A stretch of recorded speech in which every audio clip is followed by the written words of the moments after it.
নমস্কাৰ টাইমেটলৈ স্বাগতম আৰু লৈ আহিছো এটা গুৰুত্বপূৰ্ণ খবৰ শান্তি আলোচনাৰ মাজতেই আমেৰিকাক পোনপটীয়াকৈ সকিয়নি দিছে ইৰাণে স্পষ্টকৈ কৈছে ইৰাণৰ জনসাধাৰণৰ সুৰক্ষা হ'ব লাগিব তেওঁলোকৰ অধিকাৰ সুৰক্ষিত হ'ব লাগিব তেতিয়াহে চুক্তি কৰিব পোনপটীয়াকৈ কৈছে প্ৰথমে অধিকাৰ তাৰ পিছতহে চুক্তি আৰু এনেকৈ আমেৰিকাক লৈ তীব্ৰ গৰ্জন ইৰাণৰ শান্তি চুক্তিৰ মাজতেই আমেৰিকাক লৈ স্পষ্ট সকিয়নি প্ৰদান কৰিছে ইৰাণে আৰু এই সন্দৰ্ভত ইৰাণে কি মন্তব্য আগবঢ়াইছে লৈ আহিছো সবিশেষ জনাই আছো টাইমেট ৱাৰ ব্ৰেকিং ডাঙৰ খবৰ আমেৰিকাক ইৰাণৰ চৰম সকিয়নি আমেৰিকাক পুনৰ এবাৰ সকিয়নি প্ৰদান কৰিছে ইৰাণে জনসাধাৰণৰ অধিকাৰ সুৰক্ষিত নোহোৱা পৰ্যন্ত কোনো চুক্তি নহব এয়া ইৰাণৰ পোনপটীয়া মন্তব্য কেৱল প্ৰতিশ্ৰুতি নহয় আমাক লাগে স্থায়ী ফলাফল পোনপটীয়াকৈ আমেৰিকাক কৈছে আমাক প্ৰতিশ্ৰুতি নালাগে আমাক স্থায়ী সমাধান লাগে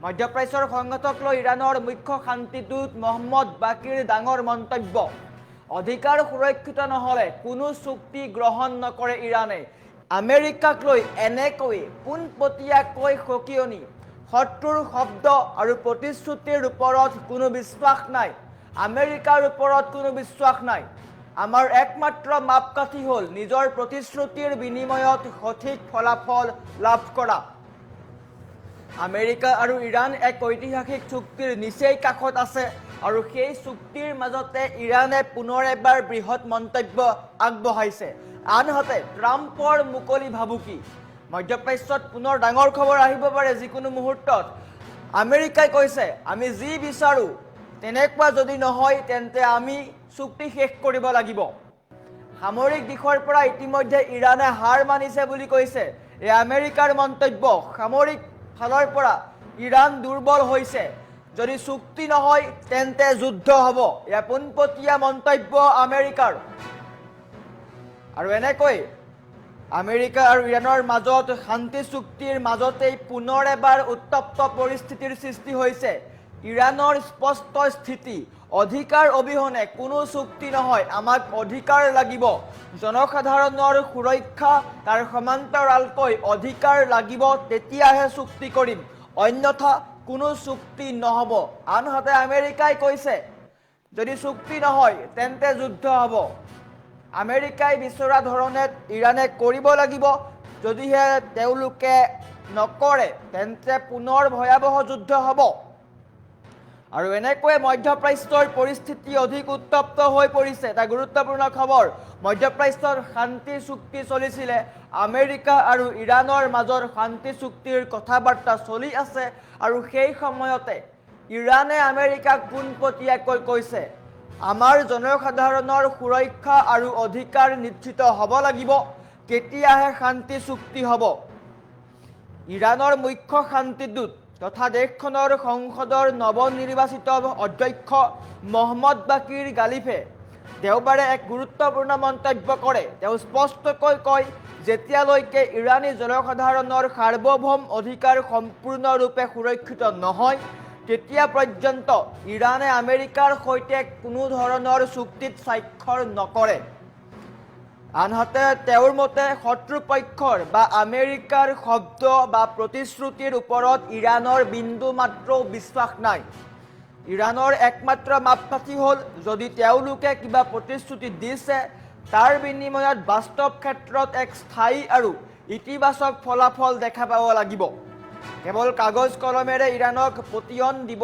নোৱাৰিব আমেৰিকাক এইবাৰ পোনপটীয়াকৈ সকিয়নি দিয়া দেখিবলৈ পোৱা গৈছে ডোনাল্ড ট্ৰাম্পৰ দাবী আৰু যুদ্ধৰ হুংকাৰ ইফালে আমেৰিকাৰ ৰাষ্ট্ৰপতি ডোনাল্ড ট্ৰাম্পে শনিবাৰে এক সাক্ষাৎকাৰত দাবী কৰিছে আমেৰিকা আৰু ইৰাণ বৰ্তমান এক অতি সুন্দৰ আৰু ঐতিহাসিক বুজাবুজিৰ নিচেই কাষ চাপিছে ট্ৰাম্পে ইৰাণীসকলক প্ৰশংসা কৰি কয় যে তেওঁলোক দৰাচলতে ভাল বাৰ্তাকাৰ কিন্তু ইয়াৰ লগে লগেই ট্ৰাম্পে নিজৰ আক্ৰমণাত্মক স্থিতিও প্ৰকাশ কৰে তেওঁ যুক্তি দিয়ে যে বৰ্তমান পৰিস্থিতিত খেলৰ সকলো নিয়ন্ত্ৰণ আমেৰিকাৰ হাতত আছে অৰ্থাৎ মধ্যপ্ৰাচ্যৰ যি যুদ্ধ সেই যুদ্ধৰ শক্তি এতিয়া আমেৰিকাৰ ওচৰত আছে কাৰণ সামৰিক দিশৰ পৰা ইৰাণ ইতিমধ্যে বহু পৰিমাণে কোঙা বা পৰাজিত হৈ পৰিছে।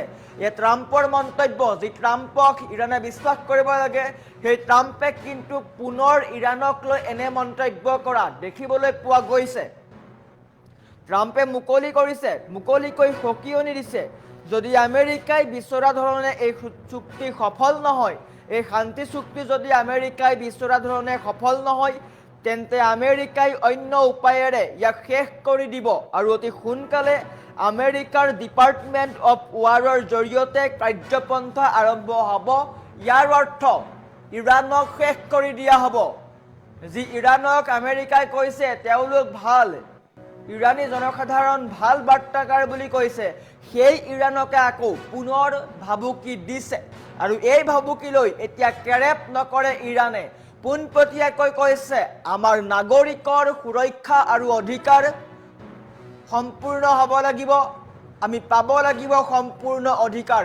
সেয়া স্পষ্ট নোহোৱা পৰ্যন্ত কোনো চুক্তিত স্বাক্ষৰ নকৰে ইৰাণে। উল্লেখ্য যে যোৱা 28 ফেব্ৰুৱাৰীৰ পৰাই আমেৰিকা আৰু ইৰাণৰ মাজত এই চৰম উত্তেজনা অব্যাহত আছে। আমেৰিকাই ইজৰাইলৰ সৈতে মিলি এক যুটীয়া সামৰিক অভিযান চলাই ইৰাণৰ ওপৰত পোনপটীয়া আক্ৰমণ চলাইছিল। এই আক্ৰমণৰ পিছৰে পৰা সমগ্ৰ মিডিল ইষ্ট এক যুদ্ধক্ষেত্ৰলৈ ৰূপান্তৰিত হৈ পৰে। অৱশ্যে বৰ্তমান দুয়োখন দেশৰ মাজত নেপথ্যত শান্তি আলোচনা চলি থকাৰ বাবে এক সাময়িক যুদ্ধবিৰতি বাহাল আছে, যাৰ বাবে ডাঙৰ ধৰণৰ সামৰিক সংঘৰ্ষ স্থবিৰ হৈ পৰিছে। ইজৰাইল আৰু আমেৰিকাৰ সেই যুটীয়া আক্ৰমণৰ ফলত ইৰাণৰ ভূমিত থকা কেইবাটাও অণস্ত্ৰৰ প্ৰকল্পৰ প্ৰচেছিং ক্ষমতা বেয়াকৈ ব্যাহত হৈছিল। অৰ্থাৎ অনশ্বৰ, যাক কোৱা হয় স্থলভাগত যি প্ৰচেছিং ক্ষমতা আছে, সেয়া ব্যাহত হৈ পৰিছিল। ইয়াৰ ফলত ইৰাণে নিজৰ প্ৰধান সম্পদ গেছ উৎপাদন বন্ধ কৰিবলৈ বাধ্য হৈছিল। কিন্তু চলিত যুদ্ধবিৰতিৰ সুযোগ লৈ ইৰাণে অৰ্থনৈতিক দিশত পুনৰ কঁকাল পোনাবলৈ সাজু হৈছে। ইৰাণে পুনৰ গেছ উৎপাদন কৰিবলৈ সাজু হৈছে। ইৰাণে তেওঁলোকৰ বিখ্যাত দক্ষিণ পাৰ্চ গেছ ক্ষেত্ৰৰ 3টাকৈ অফশ্বৰ প্লেটফৰ্মত গেছ উৎপাদন পুনৰ সফলতাৰে আৰম্ভ কৰিছে। ইয়াৰ জৰিয়তে ইৰাণে বিশ্বক দেখুৱাব বিচাৰিছে যে আক্ৰমণৰ পিছতো তেওঁলোক সম্পূৰ্ণ ভাগি পৰা নাই। আমেৰিকা আৰু ইজৰাইলে ইৰাণৰ কেইবাটাও উৎপাদনস্থলীত আক্ৰমণ কৰিছিলে, যাৰ ফলত ইৰাণৰ যিসমূহ উৎপাদনস্থলী আছিলে সেইসমূহ ক্ষতিগ্ৰস্ত হৈছিলে বা ধ্বংস হৈ গৈছিলে। কিন্তু এই যুদ্ধবিৰতিৰ সময়ছোৱাত ইৰাণে পুনৰ স্পষ্ট কৰিছে যে মধ্যপ্ৰাচ্যৰ শক্তি আমাৰ ওচৰতেই আছে, দেশতকৈ কোনো ডাঙৰ নহয়, আমি পুনৰ শক্তিশালী হ'ম।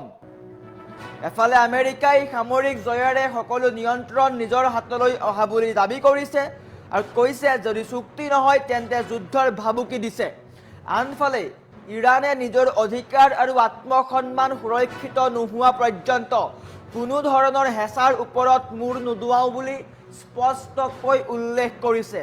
তাৰ মাজতে সাময়িক যুদ্ধবিৰতি ব্যৱহাৰ কৰি ইৰাণে নিজৰ অৰ্থনীতি পুনৰ সক্ৰিয় কৰাত ব্যস্ত। আৰু এয়া হৈছে বৰ্তমান সময়ত মধ্যপ্ৰাচ্যৰ পৰিস্থিতি। যদি আমেৰিকাই পুনৰ আক্ৰমণ কৰে তেন্তে কিন্তু এইবাৰ ইৰাণে ভয়ংকৰ প্ৰত্যাক্ৰমণ কৰিব, যি প্ৰত্যাক্ৰমণৰ ফল ভুগিব আমেৰিকাই। আৰু এয়া বৰ্তমান দেখিবলৈ পোৱা গৈছে। অধিকাৰ প্ৰথম, চুক্তি পিছত। জনসাধাৰণৰ অধিকাৰ সুৰক্ষিত নোহোৱা পৰ্যন্ত কোনো চুক্তি নহ'ব। পোনপটীয়াকৈ আমেৰিকাক কৈ দিছে, ট্ৰাম্পক কৈ দিছে, যি ট্ৰাম্পে বাৰে বাৰে কৈ আছে ইৰাণক যে হাৰ মানি দিয়ক, আমাৰ দাবী মানক, আমাৰ চুক্তি মানক। কিন্তু ইৰাণৰ নিজৰ ওপৰত আত্মবিশ্বাস, যি আত্মবিশ্বাসৰ বলতেই আমেৰিকাক বাৰে বাৰে প্ৰতিহত কৰি আহিছে ইৰাণে।